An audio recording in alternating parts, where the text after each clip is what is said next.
Hi, hi guys. Hi Notch Hostel followers. I'm Serena. I'm the owner of the Notch Hostel up here in North Woodstock, New Hampshire. We are located in the White Mountains, and today we are joined by a Notch Hostel guest, Quintin Jeffers from Hello. East Hampton, Mass. He is an avid hiker and a police officer. So Quentin, first I just want to acknowledge you for the time and emotional labor that you've given to preparing for and participating in this interview today. And first I'd just like to call myself out. You know, you've been staying at the Notch for 5 years now, and this month is the first time that I've ever had a sit down discussion with you or any Black guest at the hostel about racism in the outdoors. And this means I've been contributing to its silencing and thus its continuation beneath the surface. So Quentin, when did you start first coming up to the White Mountains? Well, first, I just want to thank you for that wonderful introduction. Time to reach out and speak to me on these issues. Uh, First time I came up to the Whites, I would say it's New Year's Eve 2015. Um, I had driven up to the Highland Center and I did my first hike in the Whites, which also happened to be my first winter hike in the Whites the next day. Um, Where did did you hike? I hiked with another AMC member. We did Mount Crescent to Randolph, Nice. and yeah, after that I was pretty hooked. And Eh, my first time, I think, staying at the hostel, probably January, maybe mid-January, uh, 2016, and yeah, I stumbled across it because one, the coming up and staying at the Highland Center over and over again is just too expensive. I had stayed at a White Mountains hostel, but it's kind of far from where I live. And then I stumbled across the Notch Hostel, which was an hour closer to me and was very convenient. And I've been going there ever since. So, you know, you've told me that you identify as African American, and given that historically there has been a lack of diversity in the outdoor community, particularly up here in the White Mountains, especially concerning African Americans and Black folks in general. What have your observations been on the trail? Can you bring us into help me become more aware of what you see, what your perspective is? Well, my observations on the trails, actually, I don't even think I can remember seeing one other Black person on the trail when hiking, let alone not many people of color. But I mean, historically, people of color in general have had issues with accessing the outdoors. That can be due to historical racism and discrimination. It can be due to socioeconomic issues and whatnot. So, I mean, the national parks and also the state park systems weren't um, desegregated until like after the Civil Rights Act of '64, I believe. So before then, after slavery and before the Civil Rights Act, particularly Black folks, their movements were pretty restricted, especially in the Jim Crow South. So there weren't that many safe spaces to go to, and there weren't that many uh, places to go to that provided adequate facilities and accommodations for Black people. They weren't allowed to go to the places where white people were allowed to go to. So if you limit people's access, then people are able to, start traditions with their families, go outdoors, get those experiences, and create those memories. So that's a historical aspect, and also there's a safety aspect to it too. And back then, I mean, they had to worry about lynchings and random killings, so there's also that aspect. Um, As far as today's concerned, though, um, you don't just erase all of that with just passing an act. Even today, just from the economics of it all, there's a wealth gap, and a lot of outdoors activities require a lot of money. I know I spend a lot of money on gear. You gotta have priorities, especially when there is a wealth gap. I think I've spent thousands of dollars on gear, and not everyone has that luxury. Not everyone um, has that. And I mean, this is even just across. This isn't even just a race thing; it's also a class thing. It's just disproportionately it tends to affect black or brown people more. Um, but yeah, I mean, gear is expensive. Activities are expensive, and then there's the whole having to take time off of work thing. Not everyone has the luxury to take time off of work. Uh, Not everyone has those benefits at work to be able to take that time off. And then you have to think about location, and that comes back to access. I live 3 hours away, and I have a car. Not everyone, say a couple cities over from me. If you live like in a big city, say you live in New York City, you might not even own a car because it's not very practical for a lot of people. Right. And how are you going to get up to the White Mountains, which is about, I think, 5 hours away from New York City? It's not practical. And if you don't have that access, then you don't get that exposure. If you don't get that exposure, you don't get that interest. So there's also the location problem as well. So yeah. What about can you talk a little bit about underrepresentation and when you were growing up, the images that you saw of people in the outdoors? Oh, it's always Hiking. white centric. I mean, even now it is. The outdoor industry in general has been, I mean, industries across the board have been pretty terrible at representation. Uh, I have a friend who had a contract with a major outdoor company. It's an outdoor company everyone knows. I won't mention names, but he had a contract to do an ad with them, and they asked him to cut his hair, and he told them, "I'm not cutting my hair." So they accepted that. He did he fulfilled his contract, but he was done with that company. Because in their eyes, his hairstyle was not what they were looking for. But yeah, I mean, advertisement in general.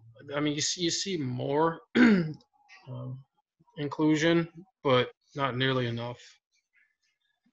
And I see now, especially with the current situation around the country, a lot of companies are all of a sudden discovering that racism exists, and they're saying, "Yeah, we care, we support this," but where were they a couple months ago?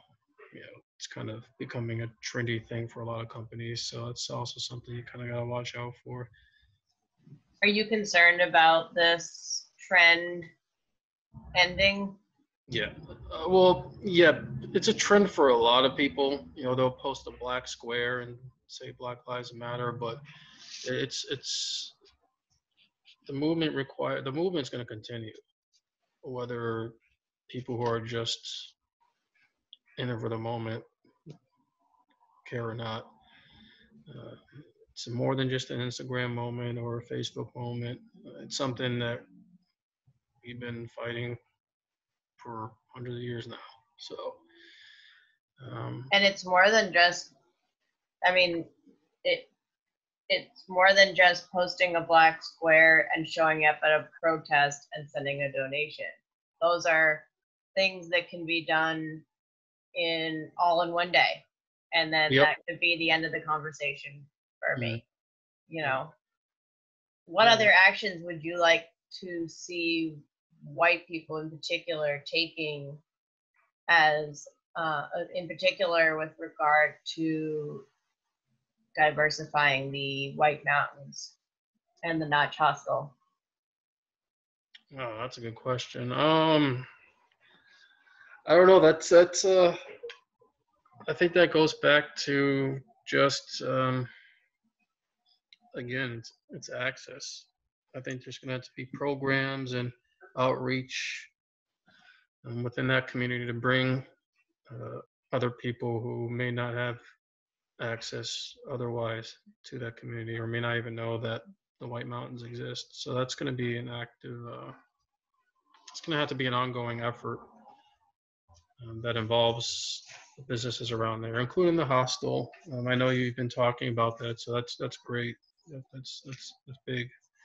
But yeah, it's going to need to be active effort and access and just having a feeling like you're in a safe environment is key. So And speaking of safe environments, um, so you've talked to me in the past about, when you walk into a place, you size it up, is this a friendly space for me as a Black person? When you go to the Notch Hostel, do you feel that it is a safe space? yeah, Um, I mean I can't remember any off the top of my head. I can't remember any incidents I've had there. Everyone tends to be pretty friendly. I mean, I don't know everyone there personally, so I don't know what their beliefs are, but I don't remember having any kind of bad interaction. I think the hiking community, from my experience and my experience alone, because people have their own experiences, so I don't speak for everyone else. It's been pretty good. I haven't met any jerks on the trail or anything. As far as microaggressions, maybe, but if I have forgotten them because I had to deal with so many microaggressions. You kind of lose count. So, but yeah, no, I've had a great experience at the hostel. It's my second home, and that's why I stay there like 99% of the time when I come up to the Whites. we've really enjoyed having you. I mean, what I've been thinking about lately is like, okay, great, we're a welcoming space, but we are, and I need to acknowledge that we are a white space. We are, it's a it's a white led hostel, and the majority of photos and artwork and books that we have are written by, taken by white people.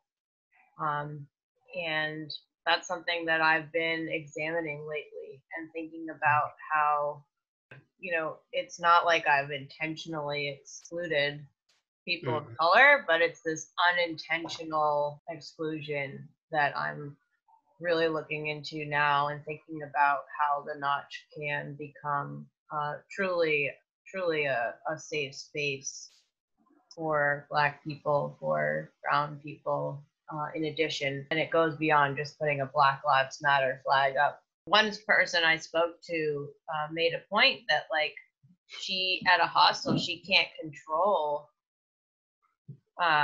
who's going to be there. So somebody could come in who has a Blue Lives bumper sticker on their car, and you might have to share space with that person, communal space, a bedroom even. And is that something that you've ever thought about? I mean, like as far as the Blue Lives Matter sticker, that doesn't bother me at all. That only bothers me when people respond Blue Lives Matter when someone says Black Lives Matter. That's usually just just a comeback. But I mean, for the record, I do support law enforcement. I don't support police brutality, and law enforcement's a microcosm of America. So uh, you're always going to have.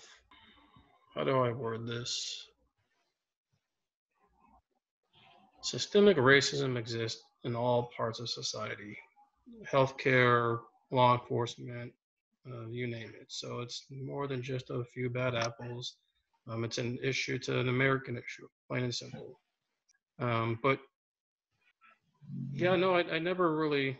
I mean, if I came there and I saw something super offensive, then I mean, I'd try to figure out who that person is and just keep my eyes out. But other than that, it's not something I really think about when I come to the hostel.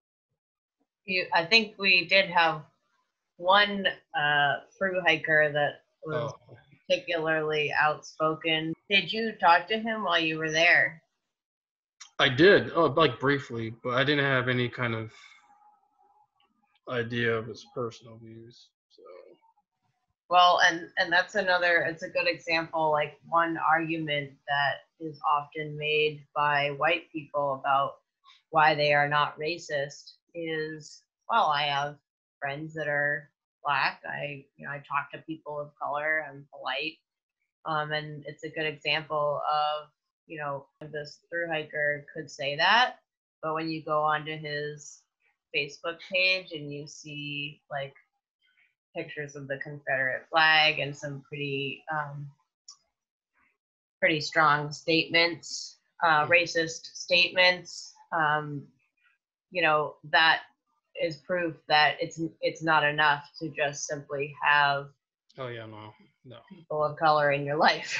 Yeah. I mean, and that's the reverse. Like any person who's racist towards a particular group can have friends within that group that they're racist against. It doesn't mean that they're not racist. And I think a lot of racism is, I mean, unconscious bias. Everyone has unconscious bias. It's something you got to be aware of and keep it in check. Couldn't agree more. And that's something that we're committed to working on here at the Notch as well. Declan and I are looking at all of the photos and mountains. We have a lot of maps. We have a lot of photos of mountains on our walls, and we're working on identifying the indigenous place names of each one of these Nice. mountains, and we're putting plaques up with land acknowledgement, and that's something that I wish I had done the first day that I had started the hostel, and I'm looking at that now. Yeah, but you probably weren't even aware of it. And a lot of times, if someone's not aware of something, they don't know it's an issue or not. But once a person's aware of something, then it's their responsibility to act or not act if they don't want to. That's good. I That's think the good. hostel has a unique position in which to help raise awareness, because we are, a place that we have an existing community, we have a strong community, Yes, you um, do. and we have a space in which we can think critically about, what's being displayed on the walls, what is in our bookshelf, who is at our front desk, and what we say and portray on our social media. And all of those things are things that we're thinking about now. And my hope is that the Notch, I can use the platform that I've built here and the community that I've built here as a springboard for action. Wish I Quintin, could be I there. wish you many hours of peace and solace in the wild mountains of New Hampshire and beyond once you are able to end your quarantine. And again, thank you for taking the time to talk with me today. Absolutely. Thank you for having me, and I'll see you soon. Yeah, see you at the Notch.